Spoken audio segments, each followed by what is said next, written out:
নমস্কার বন্ধুরা, তিয়াসাস রেসিপিতে সকলকে স্বাগত জানাই। আজ হাজির হয়েছি পটলের একটা দুর্দান্ত স্বাদের নিরামিষ রেসিপি নিয়ে। যে কোনো নিরামিষ দিনে এইভাবে একবার বানিয়ে দেখবেন, বাড়ির সকলেই খুশি হয়ে খাবে।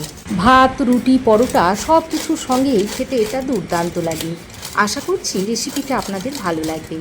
আমার চ্যানেল এখনও যদি না সাবস্ক্রাইব করে থাকেন, প্লিজ চ্যানেলটা সাবস্ক্রাইব করার অনুরোধ রইল।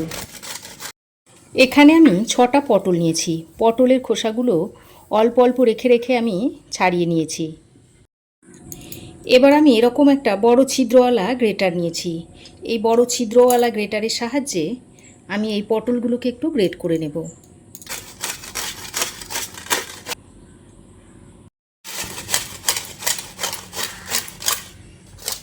দেখুন, সব পটলগুলোকে গ্রেট করে নিয়েছি। এবার আমি এই পটলগুলোকে একটা বড় বাটির মধ্যে ঢেলে নিচ্ছি।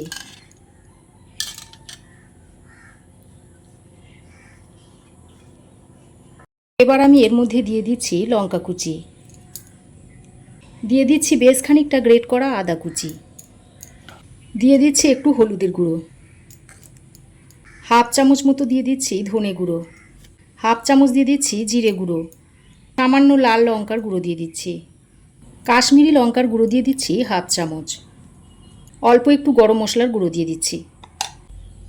আমি এখানে একটা ছোট সাইজের সেদ্ধ করা আলু নিয়েছি। আলুটাকে এখন গ্রেটারের সাহায্যে এর উপরে গ্রেট করে দিচ্ছি। সেদ্ধ আলুটা দিলে বাইন্ডিংয়ের কাজ করে।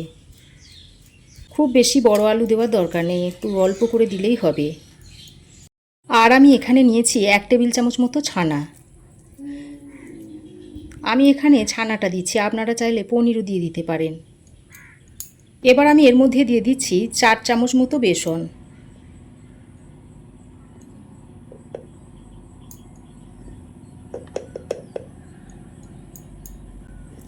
যদি লাগে তো আবার পরে দেব।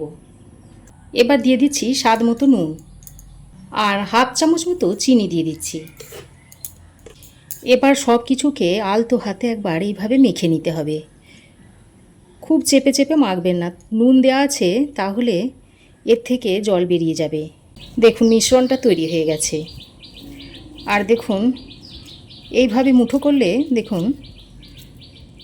বলের শেপ দেওয়া যাচ্ছে। আর যদি আপনাদের বলের শেপ দেওয়া না যায় তাহলে আরও একটু বেসন মাখিয়ে নেবেন। এবার আমি কড়াই গরম করে দিয়ে দিচ্ছি বেশ খানিকটা তেল। আমি সর্ষের তেলে রান্নাটা করব। ওদিকে তেলটা গরম হতে হতে এদিকে আমি এই মিশ্রণ থেকে অল্প অল্প নিয়ে এরকম গোল গোল বলের শেপ দিয়ে নিচ্ছি। আগে থেকে যদি এইভাবে বলগুলো তৈরি করে রাখা হয় তাহলে ভাজতে সুবিধা হয়। তেল খুব ভালোভাবে গরম করে নিচ্ছি। এবার তেলটাকে কড়াইয়ের চারপাশে ভালোভাবে স্প্রেড করে নিচ্ছি। তারপর যে কোপ্তাগুলো গড়ে রেখেছিলাম সেগুলো এর মধ্যে দিয়ে দিচ্ছি। কড়াইতে যে কটা ধরবে সেই কটা আমি দিয়ে দিচ্ছি। প্রথমে গ্যাসের ফ্লেমটাকে হাইতে করে তেলটাকে ভালো করে গরম করে নিয়েছি। তারপর গ্যাসের ফ্লেমটাকে লো টু মিডিয়ামে করে দিয়েছি। এবার দেখুন বড়ার এক সাইডটা যখন হালকা কালার এসে গেছে সেই সময় এইভাবে উল্টে দিচ্ছি।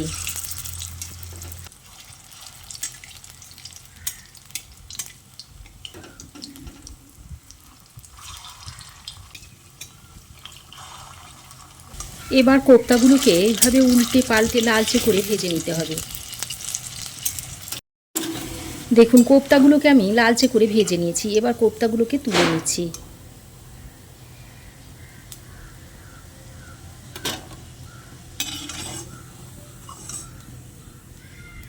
একইভাবে বাকি কোপ্তাগুলোকেও ভেজে নেব।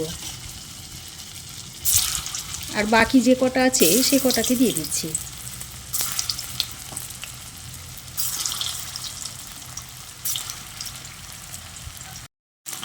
ওই একইভাবে উল্টে পাল্টে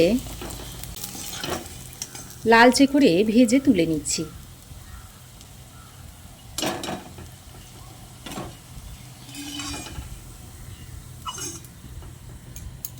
চাইলে পরে আপনারা এই কোপ্তাগুলোকে এইভাবেও খেতে পারেন, তবে আমি এটা দিয়ে একটা সুন্দর পদ বানিয়ে আপনাদের দেখাবো। আমি ওই তেলের মধ্যে দিয়ে দিচ্ছি গোটা গরম মশলা। এখানে আছে এলাচ, লবঙ্গ, দারচিনি। তেজপাতাকে 2 টুকরো করে দিয়ে দিয়েছি, আর অল্প হাফ চামচ মতো গোটা জিরে দিয়ে দিচ্ছি।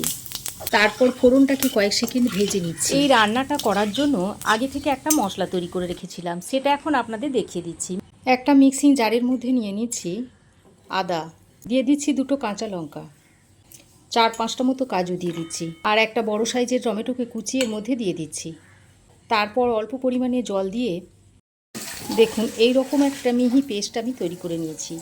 ফোড়ন ভেজে নেওয়ার পর এর থেকে যখন একটা সুন্দর গন্ধ ছড়াচ্ছে, সে সময় এর মধ্যে বেটে রাখা মশলাটা দিয়ে দিচ্ছি। সঙ্গে মিক্সির মধ্যে অল্প একটু জল দিয়ে মশলাটা ধুয়ে সেটাও দিয়ে দিচ্ছি।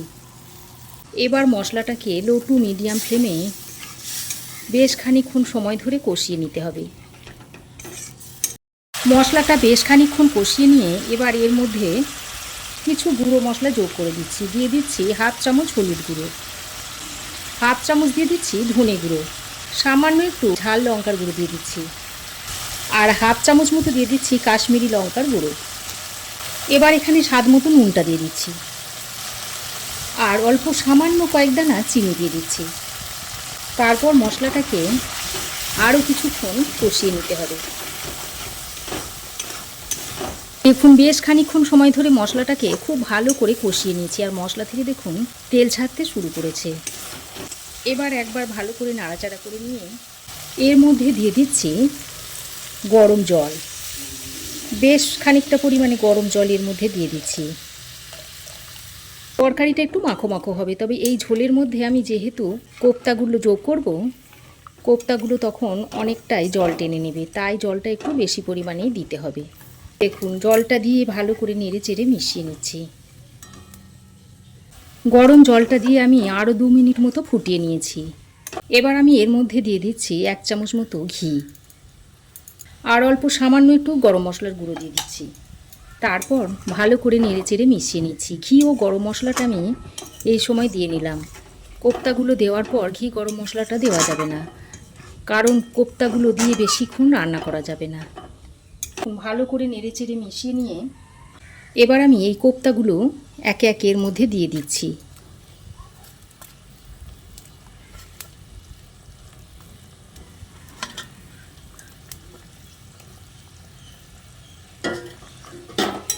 তারপর একবার হালকা হাতে নাড়াচাড়া করে মিশিয়ে নিচ্ছি।